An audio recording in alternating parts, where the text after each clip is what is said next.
buenas noches, bienvenido a este espacio. Estamos a fondo platicando hoy con la presidenta municipal de Tlaquepaque, Laura Imelda Pérez Segura, de cara, por supuesto, pues a este primer año de actividades. Presidenta, buenas noches. Buenas noches, un gusto estar aquí y a través de tu programa con todo tu auditorio. Qué gusto tenerla de vuelta, la tuvimos en campaña en el proceso y ahora que cumple este primer año nos da mucho gusto que esté con nosotros, por supuesto. Y quisiera que nos platicara un poquito de entrada, bueno, cómo fue llegar al ayuntamiento, ir acomodando todas las áreas como quería verlas y qué tan complicado ha sido pues este casi primer año. Pues fue un gran reto, la verdad es que, como muchos saben, nosotros no tuvimos un proceso de entrega-recepción regular, prácticamente llegamos en blanco a abrir cajones, a ver qué encontrábamos. Esto nos implicó muchos días de trabajo, día y noche, para que todas las áreas siguieran funcionando. Afortunadamente llegamos con un equipo muy comprometido, muy fuerte, y tuvimos una alianza muy importante con las y los trabajadores del ayuntamiento, trabajadores de base, que nos hicieron fuertes y pudimos ir ordenando, como bien dices, las áreas. No hablo solamente de orden administrativo, sino de funciones de todo tipo. Esos primeros días que se convirtieron en semanas y hoy que todavía seguimos ordenando muchas áreas, nos ha permitido avanzar. No tuvimos absolutamente ningún día que dejaran de trabajar las diferentes dependencias, por supuesto los servicios públicos que son prioritarios, y hoy podemos decir que en todas las áreas hemos mejorado con más equipo, con mayor eficiencia en respuesta, con mejor atención para las y los ciudadanos, con un mecanismo para recibir sus demandas, para poderlas ir atendiendo. Seguimos con muchos retos, pero afortunadamente, pese a que pareciera que la intención era que no tuviéramos ni con qué trabajar, salimos adelante. La primera quincena, por ejemplo, fue así que pagamos a todo el personal con cheque, casi 5,000 empleados, pero pues eso nos permitió también ahorrarnos unos cheques porque hubo gente que nunca llegó por el suyo. Entonces, hoy tenemos una nueva administración, hubo una reforma al reglamento desde que entramos y eso nos ha permitido también ahorros y nos ha permitido hacer una mejor inversión para la gente de Tlaquepaque. La gente siempre pide varios temas y me gustaría que fuéramos desglosándolos poco a poco. Quisiera empezar con este asunto de la obra pública, sobre todo porque Tlaquepaque tiene varias colonias, varias zonas que todavía necesitan pues mucha infraestructura. ¿Cómo le está haciendo? Porque veía que están destacando ustedes que lograron generar 450 millones para obra pública en este año. Así es, para nosotros fue una meta que nos pusimos, un incremento en la inversión en obra pública y afortunadamente logramos aumentarla casi 50%. Respecto a lo que se invirtió el año pasado, es un 47% más de lo que se está destinando este año en obra pública. Tenemos en este momento arrancadas 100 obras. Sin embargo, el reto es mayúsculo. Nosotros encontramos muchas colonias que por muchos años no fueron atendidas, por lo que cuando tú llegas a una colonia, más que decir qué falta, muchas veces por dónde empiezo. Exacto. Y es que el rezago acumulado te obliga a atender lo urgente, lo más urgente de lo urgente, ¿me explico? Y afortunadamente tenemos mucho diálogo con los vecinos, por supuesto, con una inversión muy responsable, muy cuidada, muy vigilada por nosotros y por los vecinos, porque todos los días estamos revisando. Hoy voy a ir fui a 2 colonias, ayer fui a otras 2, y los vecinos, hacemos alianza con los vecinos. Podemos identificar las obras prioritarias. A diferencia de otras prácticas, no vamos a arreglar la calle de nuestros amigos, sino donde más se necesita. ¿Y cuáles o en qué tipo de obras se han ido enfocando justamente? ¿Cuáles son estas prioritarias para ustedes? Bueno, todas las que tienen que ver con la posibilidad de mejorar la movilidad de las personas, donde pasa la ruta del transporte, la calle principal de la colonia, pero también temas que se han vuelto urgentes y que tristemente hoy es una problemática muy importante en muchas zonas donde no tenemos drenaje, donde no tenemos agua, donde la calle está literalmente desbaratada y ni siquiera podría entrar un vehículo de emergencia. Esas son cosas prioritarias que nosotros hemos estado atendiendo. Algunas que están en la zona que a nosotros nos toca abastecer de agua y otras en zona hacia Pablo, por ejemplo, del drenaje. Sí, claro. Pero pues no importa, le hemos entrado. y eso hace una gran diferencia. Algunas de ellas son importantes porque comunican colonias enteras. Acabamos de inaugurar ayer en la calle Salvador Los Coloreto, en Las Huertas, y otras a lo mejor no son tan importantes para la colonia en conjunto, pero transforman la vida de las personas porque literalmente, no sé, tenían el drenaje en la superficie de su calle. Pues hemos encontrado drenajes que no iban a ningún lado, hemos encontrado drenajes, colectores colapsados, fracturados totalmente desde hacía más de un año, y calles, ojo, sin base hidráulica. Es decir, aparecieron socavones, te das cuenta, revisas, no había base hidráulica. Y entonces por eso tanto problema de socavón. Y ahí le están entrando, aunque sean colectores y aunque sean temas que le corresponderían también a CIAPA. Así es. Así es. Nosotros hicimos primero una inversión importante en desasolves. Eso ya por sí mismo es una inversión que no necesariamente le tocaba al municipio, porque son cuerpos de agua donde el CIAPA tiene colectores, claro, donde incluso hay drenajes conectados a los cuerpos de agua.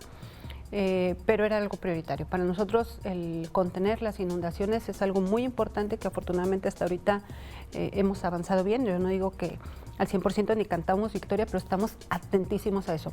Pero por otro lado también son temas urgentes. El colector en la Duraznera, 1 año y medio colapsado, nunca fueron a arreglarlo.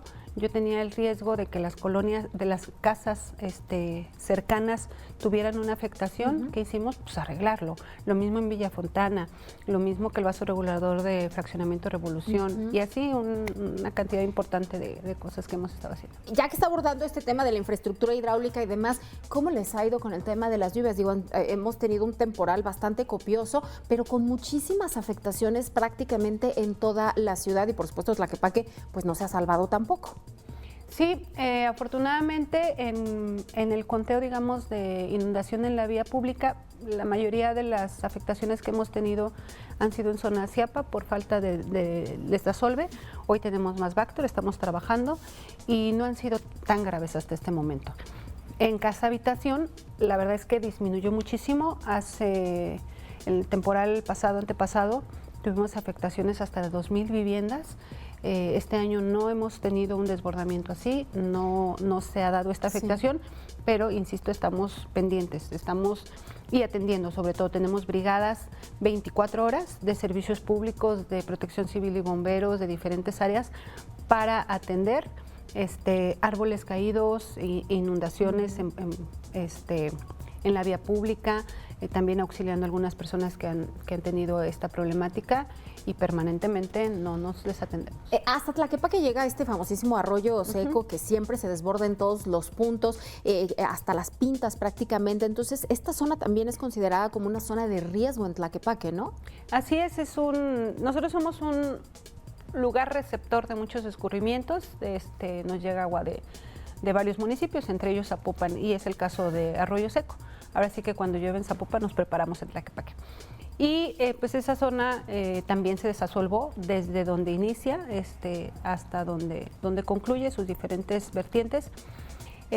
Pero hoy están justamente, en la mañana hablaba con una vecina que me había escrito hace días, y bueno, el día de hoy me confirmó que efectivamente ahí estaban permanentemente Protección Civil y bomberos haciendo la vigilancia, el retiro de objetos que puedan obstruir el flujo del agua, poniendo contención, es decir, cuidando porque sabemos que tenemos ahí un riesgo latente, pero bueno, lo estamos atendiendo. Son zonas que siempre están invadidas en las áreas federales. ¿Van a hacer algo? ¿Se buscará quitarlos de estas áreas? ¿Ya no se puede? Sí, ¿qué procede? Es muy complejo, es un tema social muy importante, no es algo sencillo, es que tiene que abordar desde múltiples áreas. En este momento se están haciendo algunas notificaciones a los vecinos y a las vecinas para que tengan conocimiento exactamente de cuál es la situación, ¿no? Y por qué es un riesgo.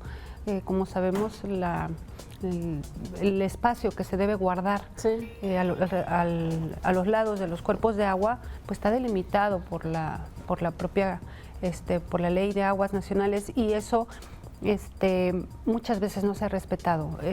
A veces por desconocimiento, pero otras veces porque simplemente pues, no se revisan los planos, ¿no? A la hora de dar una licencia. Eso acarrea problemas a la larga.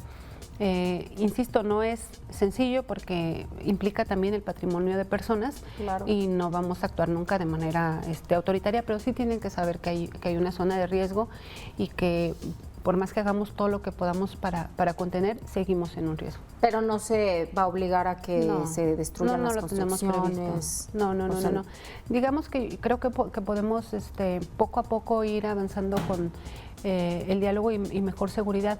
Yo creo que hay una responsabilidad compartida y no podemos desatenderlo, o sea, no podemos ignorarlo. Hubo quien construyó deliberadamente, hubo quien simplemente pues, nadie se lo dijo, la licencia de construcción se lo autorizó. Hay una responsabilidad compartida y no es como que acusar a quien lo hizo y arréglatelas, ¿no? Hay que atender de manera conjunta. Muy bien. Presidenta, desde su campaña, una de las promesas más importantes y que llamaba mucho la atención era este asunto del cablebús en Cerro del Cuatro. ¿Se va a hacer? ¿No se va a hacer? ¿En qué etapa va? Platíquenos. Pues estamos avanzando. La verdad es que estoy muy contenta porque hemos tenido mucho apoyo. Ahorita estamos en una etapa en la que ya presentamos el análisis costo-beneficio. Okay. Esto se presenta ante la Secretaría de Infraestructura, Comunicaciones y Transportes, que es la encargada de hacerlo llegar a la Unidad de Inversiones de Hacienda. Ya tuvimos los folios de la Secretaría y nos hace a través de la Secretaría, la Secretaría de Hacienda, a través de Comunicaciones, la Secretaría de Hacienda nos hace solicitud de información adicional y algunos ajustes en las fichas. Estamos justo en eso, ya tuvimos una reunión con el titular de transporte ferroviario, el doctor Layuz, y ya tuvimos también comunicación con la unidad de inversiones. Estamos siendo orientados para ver qué paso sigue. Nuestro objetivo es lograr el registro, el folio en la unidad de inversión y que por supuesto esté enlistado como uno de los proyectos con posible inversión federal. Si ese fuera el caso, por supuesto hay múltiples modalidades, pero repito, está avanzando y la verdad estoy muy contenta porque es un proyecto prioritario y tiene múltiples beneficios. Platíqueme cómo iría o de dónde a dónde iría y si lo que tienen previsto hoy, ¿qué costaría? Sí, nosotros lo pensamos y de acuerdo a los estudios que se han hecho es viable.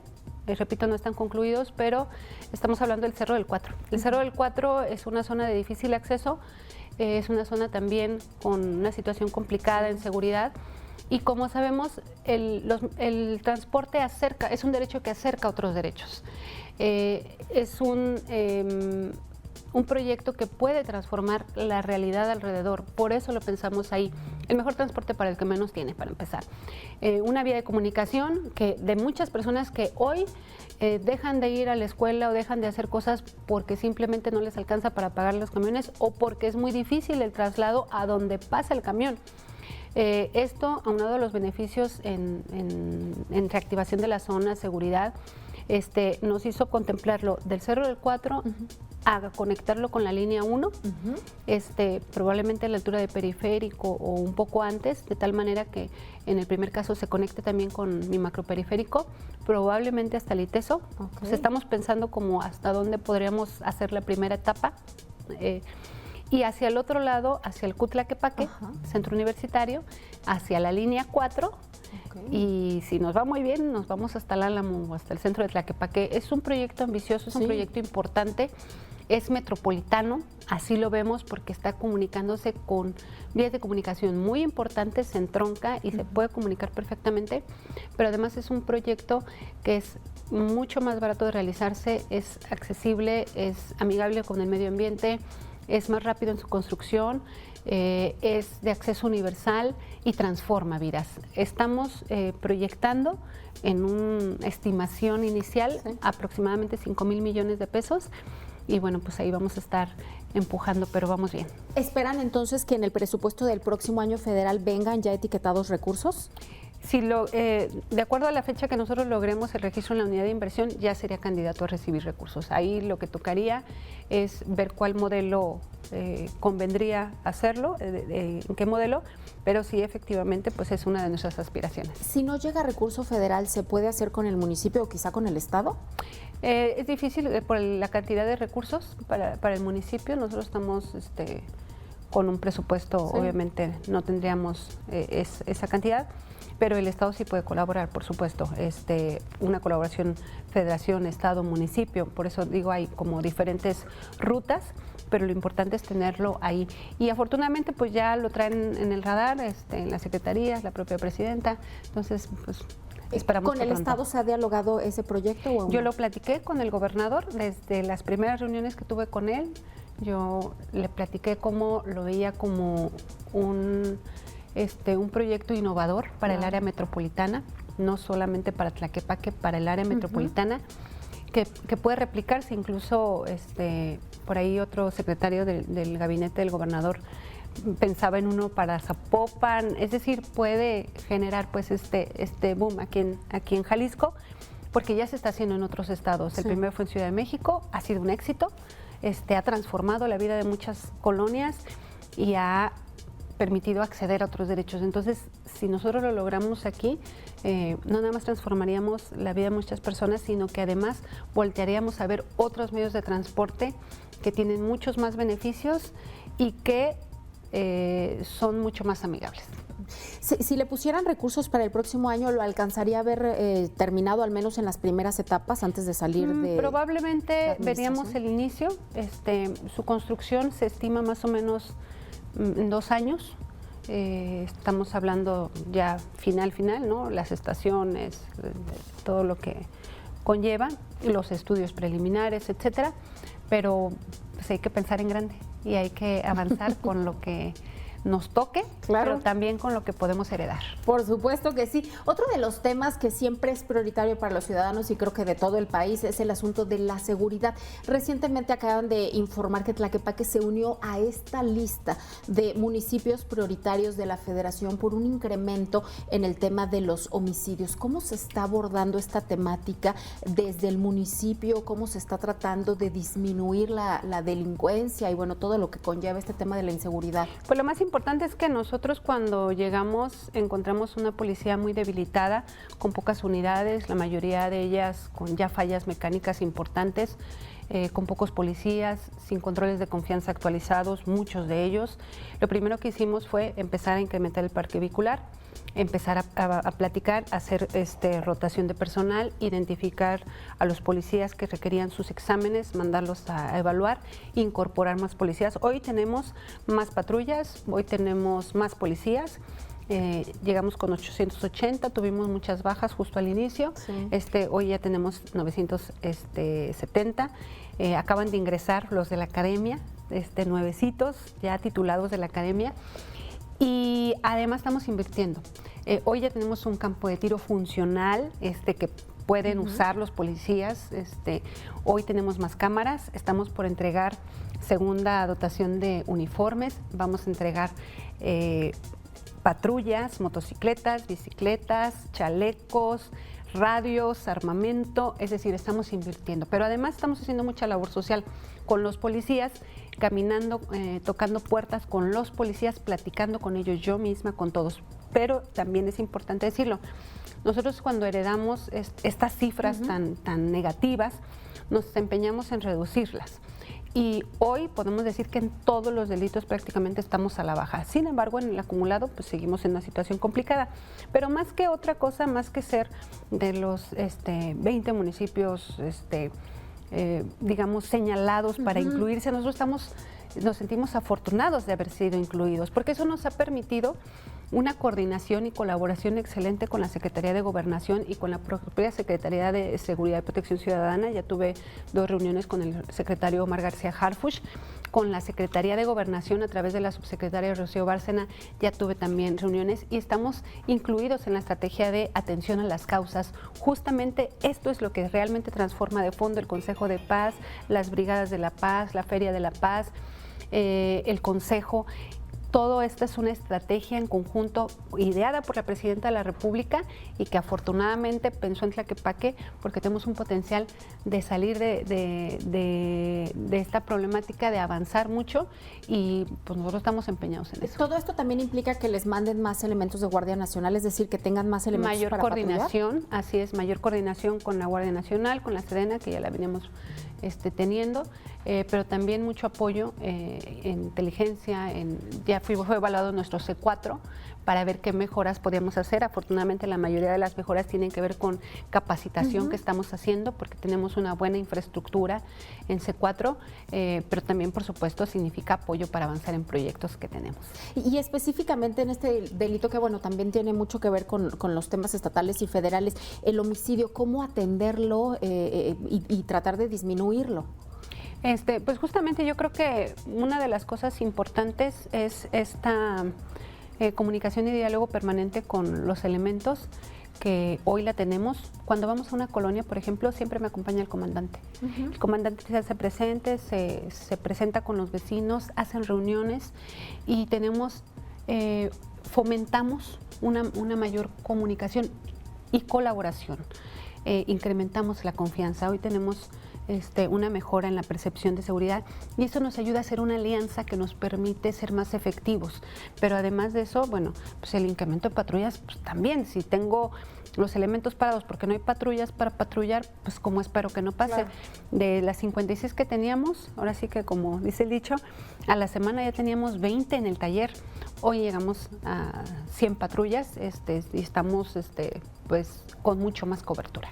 Okay. Pero todavía les hace falta mucho, claro, para muchísimo.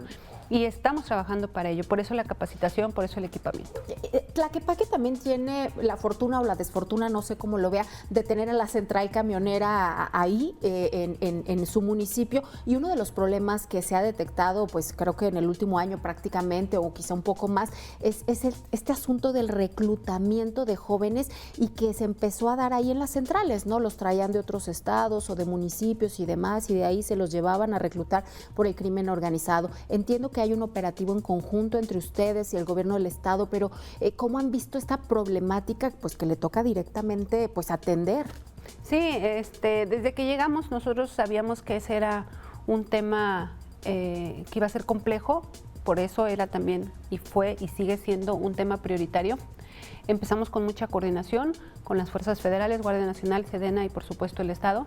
Y desde la primera mesa de seguridad yo propuse con el entonces gobernador Enrique Alfaro una mesa de trabajo específica con las fuerzas de seguridad, pero también con los administradores, la administración de la central camionera. Ahí se plantearon retos y se hicieron propuestas. Ahí fue donde yo por primera vez le dije al gobernador que teníamos una propuesta para que las personas se identificaran a la hora de abordar un transporte de estos. ¿Por qué? Porque hay muchos menores que muchas veces no te das cuenta que son menores y simplemente se suben a un camión y no sabes para dónde se fue, o un adulto, el rastro lo pierdes porque simplemente no se pide la identificación. Ya la presentamos, afortunadamente la retomó el gobernador Pablo Lemus y a través del grupo parlamentario de Morena y el grupo parlamentario de Movimiento Ciudadano se presentó en el Congreso de la Unión a través de la Cámara de Diputados y ahí está, ¿no? Y estamos avanzando. Okay. Hoy podemos decir que ha mejorado muchísimo, seguimos permanentemente ahí, tenemos 2 módulos de manera permanente, rondines, pero además tenemos una cifra muy positiva que son alrededor de 50 personas que han sido rescatadas y 50 personas que hoy están con su familia y que estaban ahí en un momento vulnerable porque estaban citados por una oferta de trabajo con este modus operandi que tú acabas de comentar. Entonces nos falta. Una desaparición es una tragedia, pero hemos avanzado y no vamos a dejar de insistir en eso. Y en el tema de desapariciones, el Panteón de San Sebastianito en las últimas semanas, bueno, ha generado mucha polémica porque las madres buscadoras fueron ahí, encontraron una aparente fosa clandestina que todavía no determina la Fiscalía si son cuerpos de delito, es decir, que fueron y los enterraron ahí de parte del crimen organizado, o si hubo un tema de empleados del panteón que sacaban a la gente que estaba enterrada, iban y la ponían ahí, al parecer por falta de pago. Entiendo que usted ha mencionado que en su administración no pudo ocurrir, pero ¿podría haber ocurrido antes? Lo vemos complejo, sin embargo, como tú bien dices, se están haciendo las investigaciones, pero es importante decir, nosotros hemos tenido una comunicación permanente con los colectivos, tan es así que ya instalamos mamparas en muchas dependencias para exhibir las fichas de búsqueda en colaboración con ellos. Cuando nos solicitan el ingreso al cementerio para poder hacer la búsqueda en el principio de priorizar la búsqueda sobre cualquier otra cosa, por supuesto que les abrimos las puertas y les brindamos todo el apoyo. ¿Por qué? Porque no tenemos nosotros nada que esconder.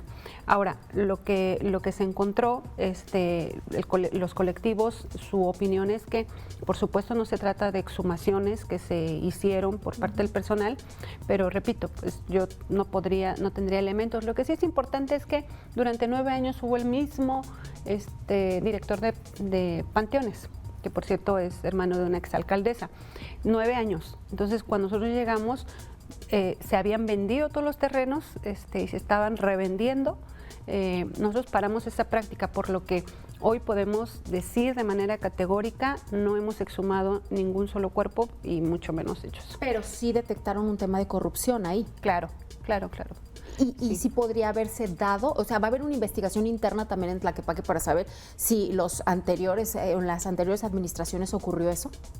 Sí, eso como tú lo comentaste, le toca a la Fiscalía, en la que está ahí. Nosotros estamos haciendo acompañamiento, resguardo, digamos, y siempre vamos a priorizar la búsqueda, pero no vamos a suponer o a sugerir algo de manera anticipada. Solo lo comento, es muchos años que fue una misma administración, pudo haber pasado, pero no descartemos que efectivamente fue el crimen organizado, porque los colectivos han encontrado hoy cuerpos y bueno, lo que más se merecen es que se haga una investigación exhaustiva para ver si encuentran restos de sus familiares.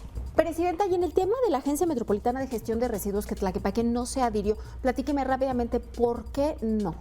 Más que no adherirnos, primero manifestamos el no acompañamiento de esta propuesta, principalmente porque hemos visto que en los temas metropolitanos no ha habido un trato igualitario para los municipios. Okay. Todos los municipios somos metropolitanos, sí, los que componemos la metrópoli, pero en el oriente, hablo específicamente de Tlaquepaque, como que no ha habido necesariamente un acompañamiento equitativo. Hablo de infraestructura, de movilidad, de movilidad. Hablo del propio CIAPA, sí, que es un organismo público descentralizado, no una agencia, pero también hemos visto una inequidad, ¿no? Somos donde más nos falta el agua, donde más nos falta conexiones y atención.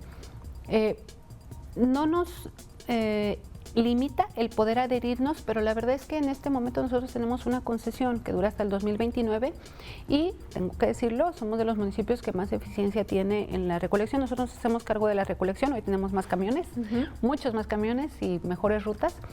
Y tenemos en esta concesión, que viene desde hace muchos años, la transferencia y disposición final. Entonces no teníamos la necesidad de incorporarnos hasta este momento. No nos lo impide nada poder incorporarnos, pero no lo ven viable en este momento. Pero en este momento no. Y en el tema del CIAPA, rápidamente, que ya lo mencionaba usted, que es una demanda de los ciudadanos, ustedes están proponiendo una reingeniería también. Así es, nosotros lo veníamos diciendo desde hacía tiempo. No estuvimos de acuerdo en el incremento que se dio hace poco en el Congreso del Estado. Cuando se sube una nueva propuesta del incremento para el siguiente año, dijimos no. La gente, lo que más me reclama en las colonias, porque a mí es a la que ve, es el tema del agua. Entonces yo llego a una colonia que es CIAPA, me dicen la alcantarilla, el colector, el drenaje, el agua sucia, la falta de agua. ¿Qué voy a decir yo por lo que me dicen los ciudadanos? Entonces yo dije, no, en tanto no tengamos una propuesta de reestructura, un proyecto de inversión, cómo vamos a solventar todas estas dificultades, y ya entregamos nuestra propuesta. Para finalizar, Presidenta, ¿cuál va a ser la prioridad del próximo año? Bueno, una de ellas es el agua, por supuesto, y vamos a insistir con los temas prioritarios. Seguridad, vamos a seguir invirtiendo en seguridad, no dándole la vuelta como luego se hace, gastando en otras cosas menos en seguridad. La policía va a estar bien atendida y bien vigilada también. Materia de obra pública, que tenemos, repito, un rezago acumulado durante muchos años. Vamos a seguir invirtiendo en obra pública. Los programas sociales, que tenemos una inversión histórica, que estamos llegando a 90,000 familias en San Pedro Tlaquepaque, con apoyos directos, sin intermediarios, y por supuesto seguir con nuestro principal objetivo, que es cero corrupción. Muy bien. Presidenta, le agradezco muchísimo que esté con nosotros platicando, por supuesto, con los ciudadanos. Muchísimas gracias. Gracias a ustedes. Gracias, nos despedimos. Que tenga una excelente noche.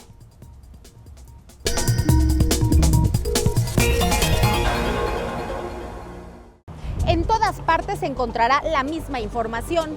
Pero en Mega Noticias tenemos el compromiso de brindarle más temas que son de su interés, desarrollados con honestidad, compromiso y datos que le permitirán formarse su opinión. Soy Alejandra Gómez y le invito a que me acompañe a comprobarlo.